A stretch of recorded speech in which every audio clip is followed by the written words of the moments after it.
Olá, família Ortodontia! Como vai? Joia?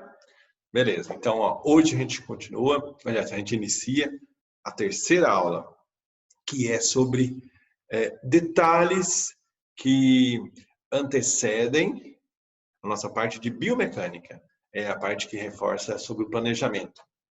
Então, eu gostaria de agradecer imensamente para que as pessoas que já viram a primeira e a segunda aula, essa está na sequência.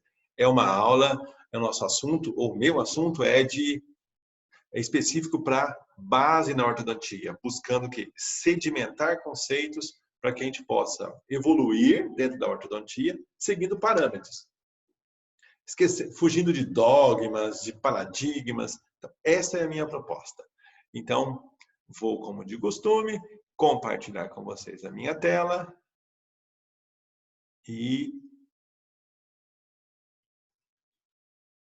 Então, tá aqui. Deixa eu sair daqui um pouquinho, ficar ali perto do André. Aqui, pronto. Então, beleza, ó. Lembrando que as nossas aulas, elas estão sempre no canal do YouTube, tá bem? A primeira, a segunda e essa agora a terceira.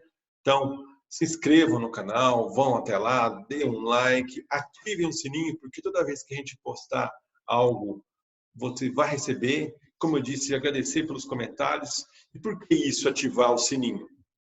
Porque nós, André e eu, lançaremos assim assuntos pertinentes relacionados a biomecânicas específicas, como fazer dobras, como fazer cursores, como fazer levantes de mordida, tá bem? Então vai ser sempre postado de maneira rápida e bem simples e muito efetiva, por sinal, tá bom? Como eu tinha dito, o meu propósito hoje é compartilhar com você o assunto que é racionalizar o planejamento. O que significa isso? É a hora que a gente já diagnosticou, já está estabelecendo uma meta de planejamento, sem pensar em brackets ainda, sem pensar em tubos ainda, mas pensar numa racionalização do que fazer. O que significa isso? Simples, ó. Como que uma pessoa que vai construir um prédio, ele não chega e fala, vamos fazer um buraco aqui, um buraco aqui, um buraco aqui, um buraco ali. Não, nada disso. Ele vai fazer o quê? Planejar. Ele vai construir primeiro uma maquete, desenhos, para depois construir o prédio propriamente dito. Tá bem? Então, ou seja, a ortodontia também é assim. Ela começa por base, conceitos que vão sedimentar a nossa ortodontia para que a gente não caia depois em armadilhas aí. Porque é difícil, é ruim do ponto de vista ortodôntico a gente começar um tratamento e depois não saber como conduzi-lo. Então, essa é a nossa proposta. E aí, pensando assim, ó, o paciente, desde a sua fase de criança até o momento em que ele torna-se adulto, muitas alterações acontecem. Porém, aquela pessoa que já cresceu, que ela já é adulta, então as mudanças no seu arcabouço esquelético já aconteceram. A mudança estrutural já aconteceu. Se houver alguma mudança que é possível de o ortodontista fazer, vai ser dentária. E ela, muitas vezes, ela tem sua repercussão na face. Mas é importante lembrar que o paciente adulto já está pronto já.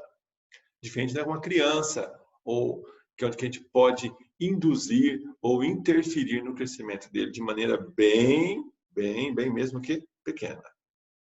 Então, dessa maloclusão para essa maloclusão, o que acontece daqui para cá? Aconteceu que o paciente, nessa daqui, ó, que é uma maloclusão de um paciente de dentadura mista, é diferente dessa da permanente. São preceitos que são abordados de maneira diferente. Dentadura mista, nós vamos interferir o quê? Muitas vezes na questão, verificar o que a gente verifica no paciente de dentadura mista ou decida. Crescimento, alteração transversal, sagital e vertical, que podem ser corrigidas nessa fase. Já o adulto tem o mesmo conceito, porém ele já está com a estrutura óssea pronta. Então, a mudança vai ser dentária exclusivamente.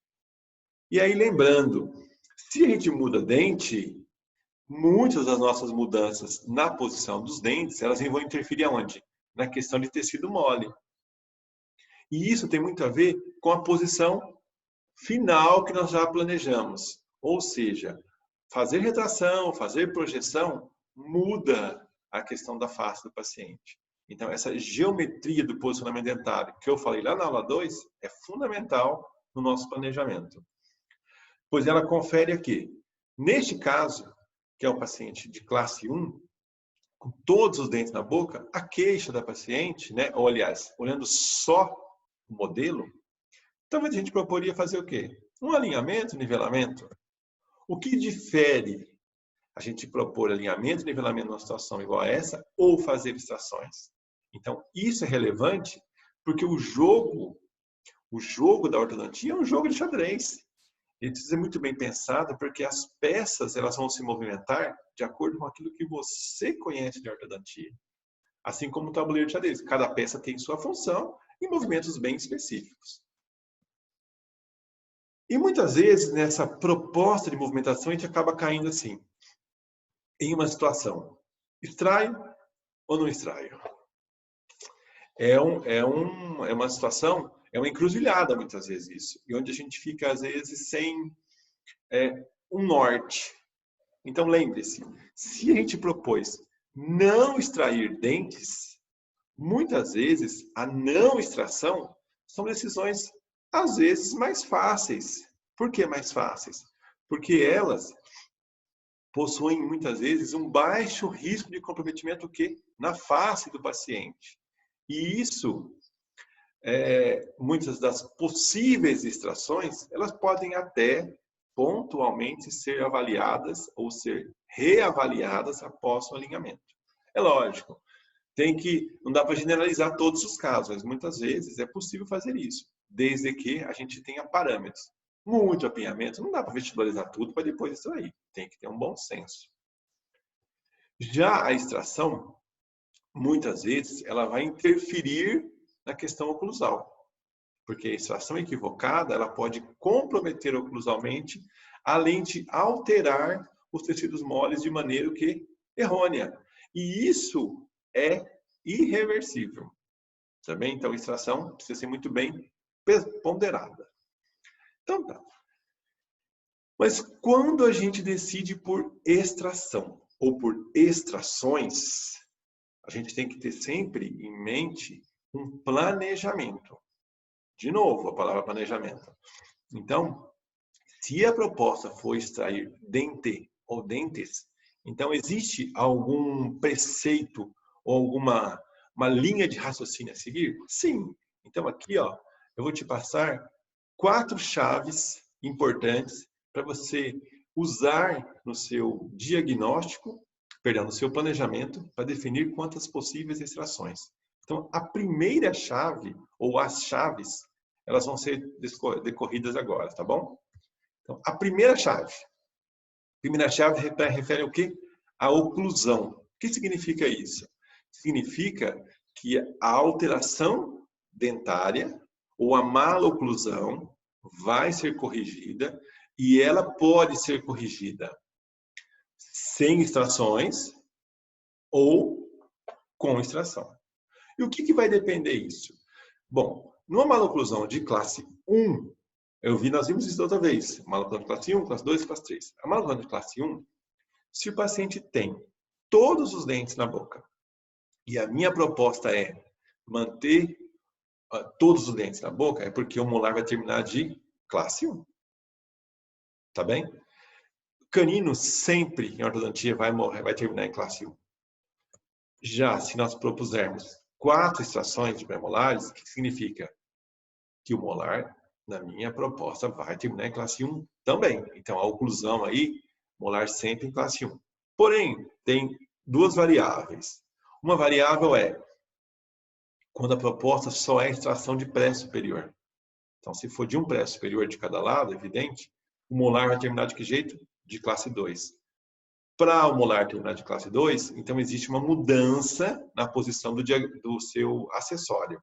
Isso eu já comentei superficialmente, disse até que vamos focar um dia só sobre esse assunto, como colagem diferenciada para determinantes de maloclusão. E se a proposta for terminar molar em classe 3, então o pré-saída é inferior. Então, dependendo da maloclusão, tá bom? Dentro da oclusão que eu pretendo terminar, vai ter extrações. Só superiores, só inferiores. Ou nos 4 quadrantes. A outra chave importante no determinante da maloclusão, aliás, das extrações, é com relação à linha mediana dentária superior, que significa o quê? A linha mediana dentária superior, entre os incisivos, evidente, ela tem que estar coincidente com quem? Com a linha mediana esquelética da face. Essa é aquela que a gente marca lá, glabela, subnasal, põe o fio dental. Perfeito. Porém, uma maneira mais direta de avaliar isso, qual que é? É o filtro. Verifiquem a linha mediana do seu paciente com o filtro, que é isso que o paciente olha. Ele olha a linha mediana dele, dentária, no filtro. Ele dificilmente vai olhar na glabela, até porque está muito longe. Então, ele vai olhar onde? O filtro.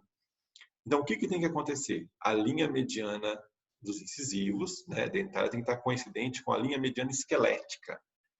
Caso isso não esteja acontecendo, existem algumas variáveis, desde o fechamento do espaço, que é o caso desse mocinho que está aqui, ou então até de possíveis extrações. Então, aqui, ó, para ratificar, esse é o detalhe do filtro, que é esse detalhe que fica no arco de Cupido, aqui do lábio superior. Isso.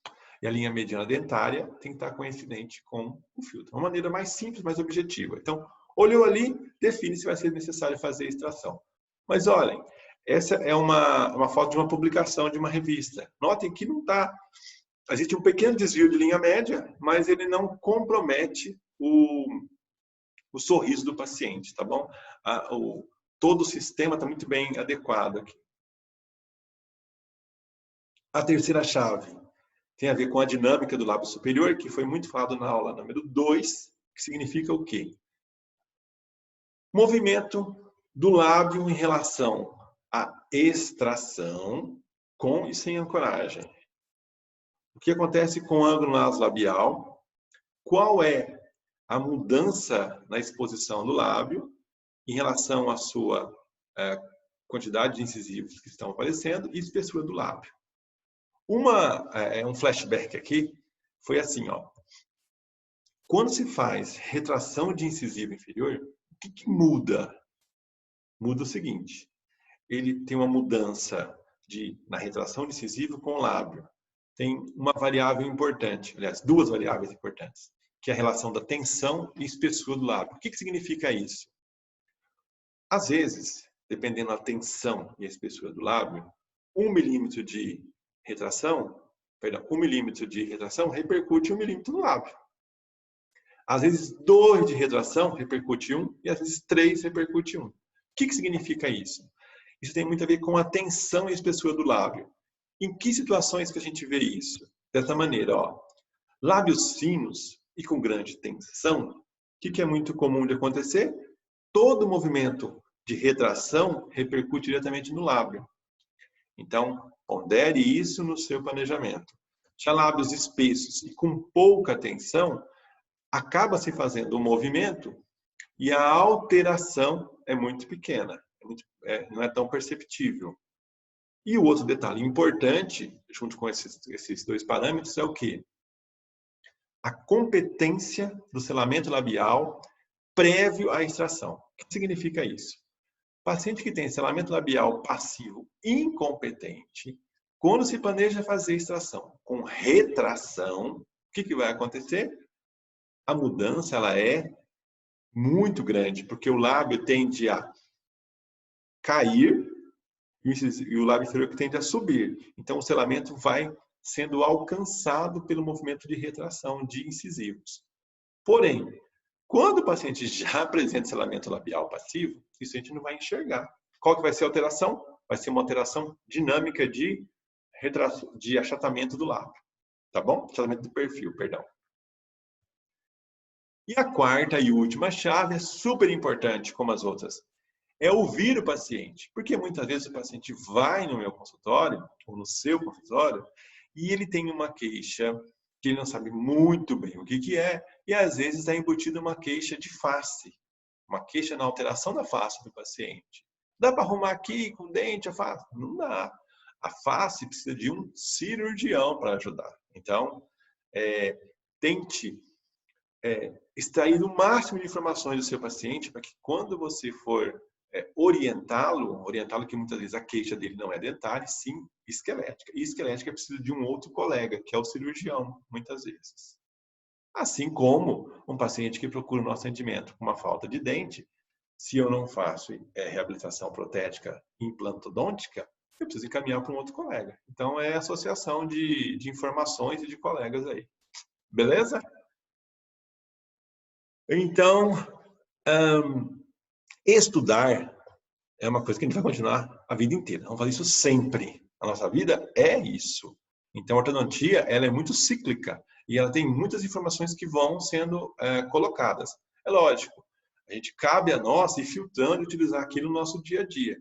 Por isso que se a gente estabelece uma direção, perdão, se a gente estabelece um local onde a gente quer chegar, então o caminho fica mais fácil.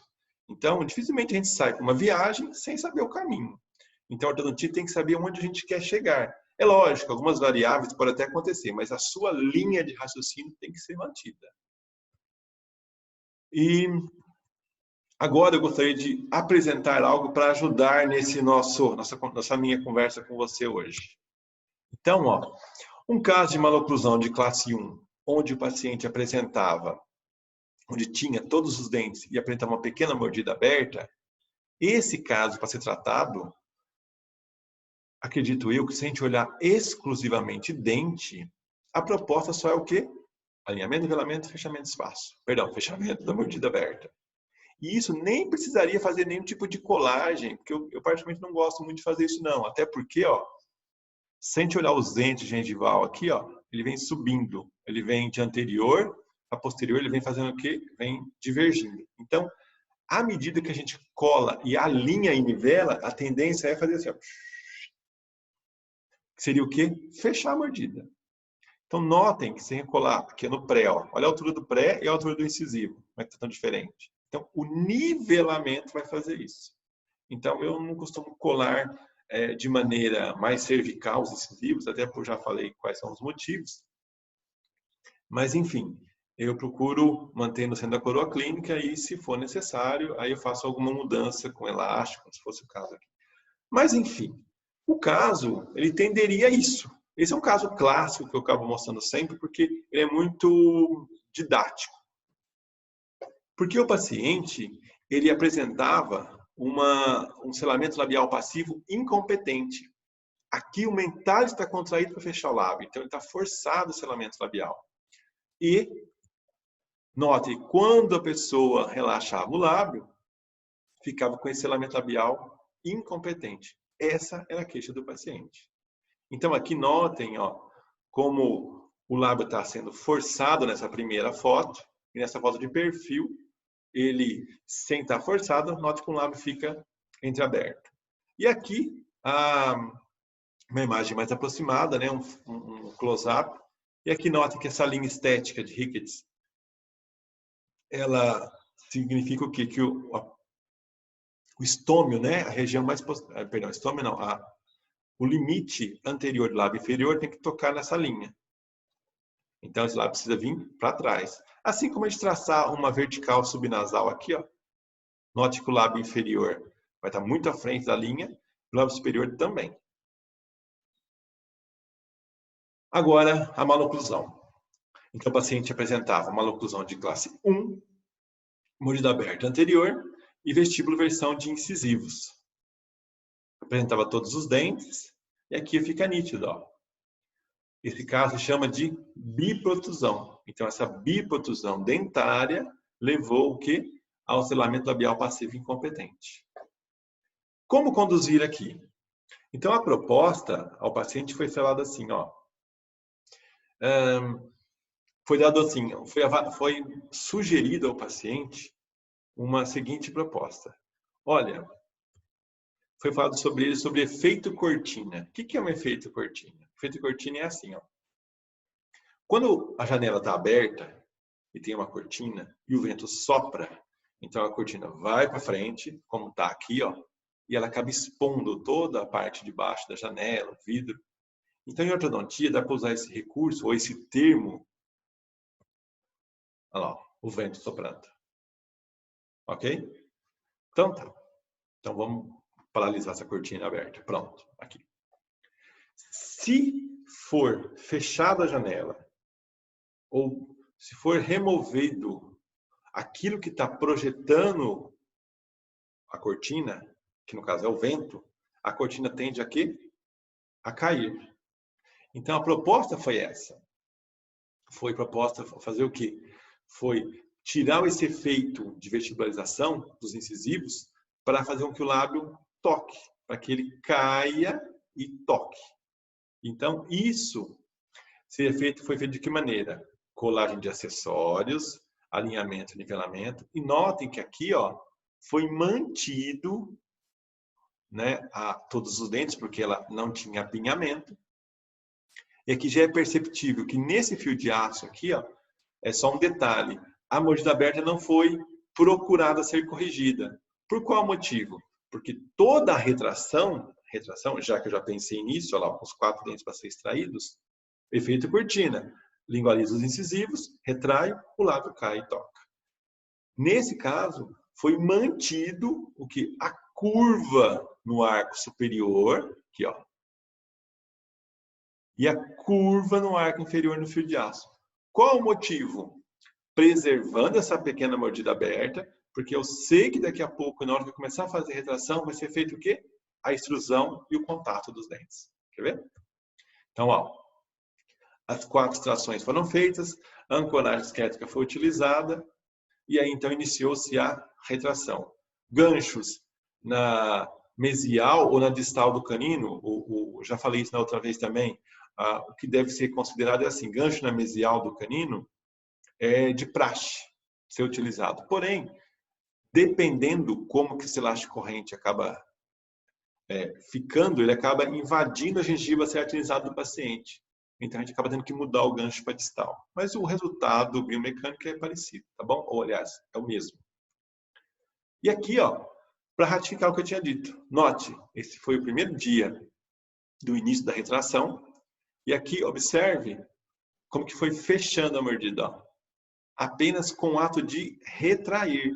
Então, toda a retração acontece lingualização e extrusão. Qual o motivo disso? Porque a gente coloca força, a gente coloca uma força fora do centro de resistência do dente.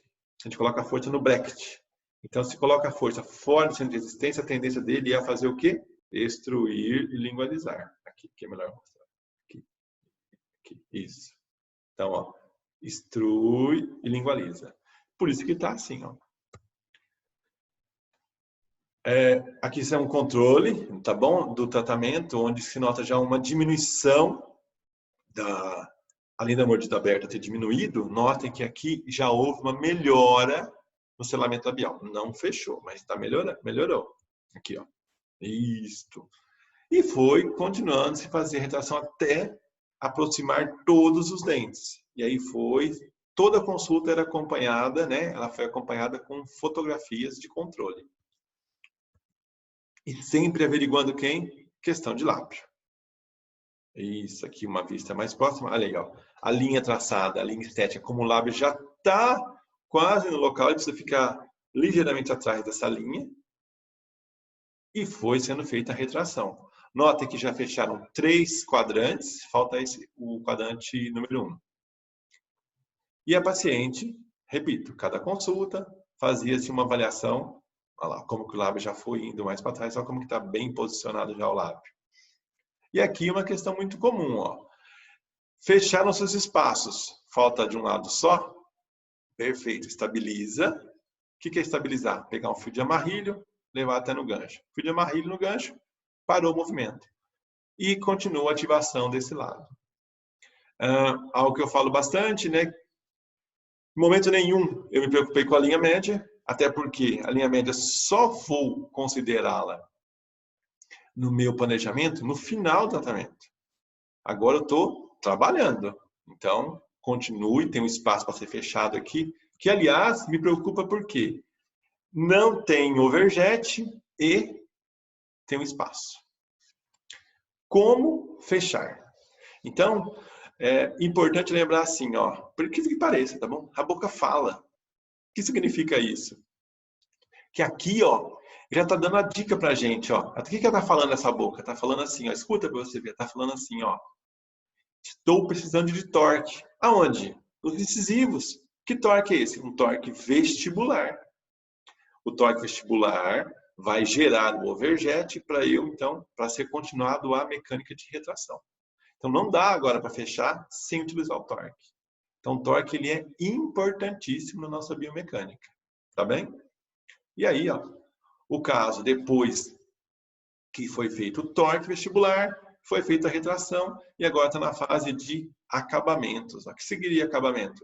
Algumas recolagens. E note como a face do paciente já melhorou significativamente. Ó. A melhora é significativa porque o desenho do perfil facial do paciente, olha como é que ficou nítido. Ó. Notem como que o desenho aqui ó, do ângulo nasolabial, do lábio superior, ângulo sulco-mento-labial e a relação dele com o pogônio mole-mento. Então, o desenho, né, essa performance que ficou o desenho nessa face do perfil é que dá essa qualidade de beleza à nossa mecânica ortodôntica. Aqui a paciente já sem o aparelho. E aqui, agora sim, olha lá. Ó.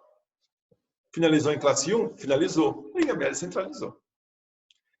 Existem alterações de tamanho de dente? Existe, chamada discrepância de Bolton? Existe, mas elas não são tão frequentes assim ao ponto de sempre a gente planejar. Aumento de dente, aumento de coroa, aumento da dimensão da coroa, porque tem espaço para ser fechado. Verifique, porque às vezes está precisando de torque vestibular superior para fazer a retração. É o que foi preciso nesse caso. E aqui, então, uma imagem agora da evolução do caso, desde o começo até o fim. Olha como que o perfil do paciente mudou significativamente. Então, essa foi a minha proposta, de exemplificar como que se raciocina no planejamento ortodôntico. Verificar detalhes que vão contribuir na nossa biomecânica. Então, eu gostaria de agradecer você novamente, que assistiu mais essa aula, que entrou pelo canal do YouTube.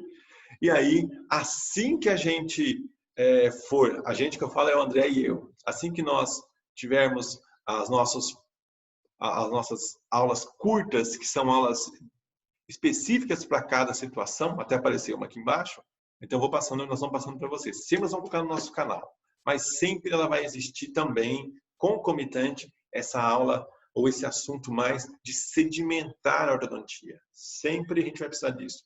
Dicas são importantes, mas sedimentação significa o quê? Estruturar nosso conhecimento. Tá bom? Até mais, família Ortodontia. Até a próxima.